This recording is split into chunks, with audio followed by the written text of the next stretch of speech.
The Old Testament book of Isaiah, chapter 9. Jerusalem is warned. Woe, O Ariel, Ariel, the city where David once camped. Add year to year, observe your feast on schedule. I will bring distress to Ariel, and she will be a city of lamenting and mourning, and she will be like an Ariel to me. I will camp against you, encircling you, and I will set siege work against you, and I will raise up battle towers against you. Then you will be brought low. From the earth you will speak, and from the dust were you as prostrate. Your words will come. Your voice will also be like that of a spirit from the ground, and your speech will whisper from the dust. But the multitude of your enemies will become like fine dust, and the multitude of the ruthless ones like the chaff which blows away. And it will happen instantly, suddenly.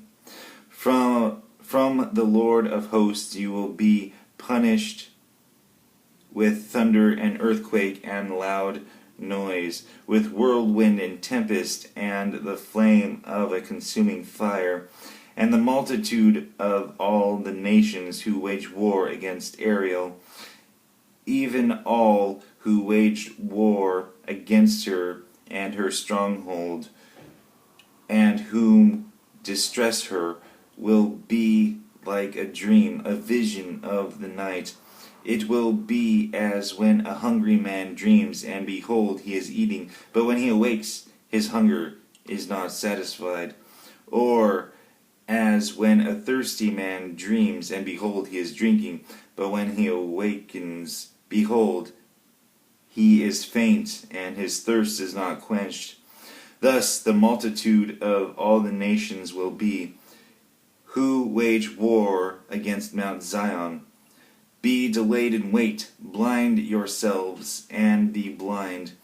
They become drunk, but not with wine. They stagger, but not with strong drink. For the Lord has poured over you a spirit of deep sleep, and has shut your eyes, the prophets. And he has covered your heads and seers.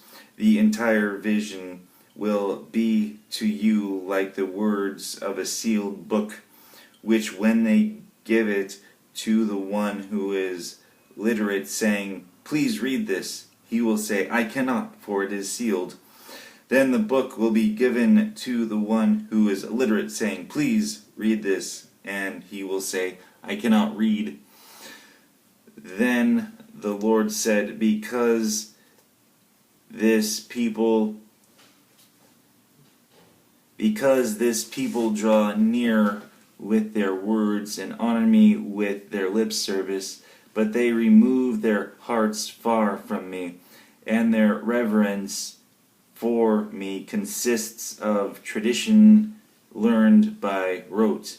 Therefore, behold, I will once again deal marvelously with this people, wondrously marvelous, and the wisdom of their wise men will perish, and the discernment of their discerning men will be concealed.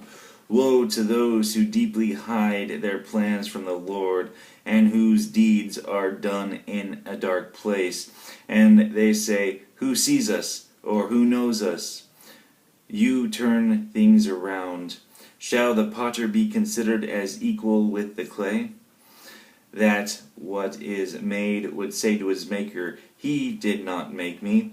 Or what is formed said to him who formed it, "He has no understanding."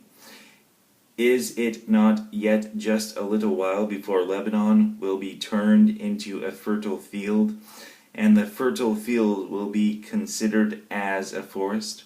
On that day the deaf will hear words of a book, and out of their gloom and darkness the eyes of the blind will see.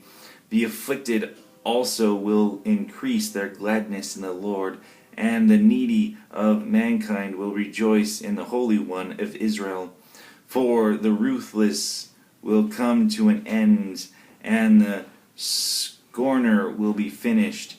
Indeed, all who are intent on doing evil will be cut off, who cause a person to be indicted by a word, and ensnare him who adjudicates at the gate, adjudicates at the gate, and defraud the one in the right with meaningless arguments. Therefore, thus says the Lord, who redeemed Abraham concerning his house of Jacob, Jacob shall not now be ashamed, nor shall his face turn pale. But when he sees his children, the work of my hands in the midst, they will sanctify my name. Indeed, they will sanctify the Holy One of Jacob, and will stand in awe of the God of Israel. Those who err in mind will know the truth, and those who criticize will accept instruction.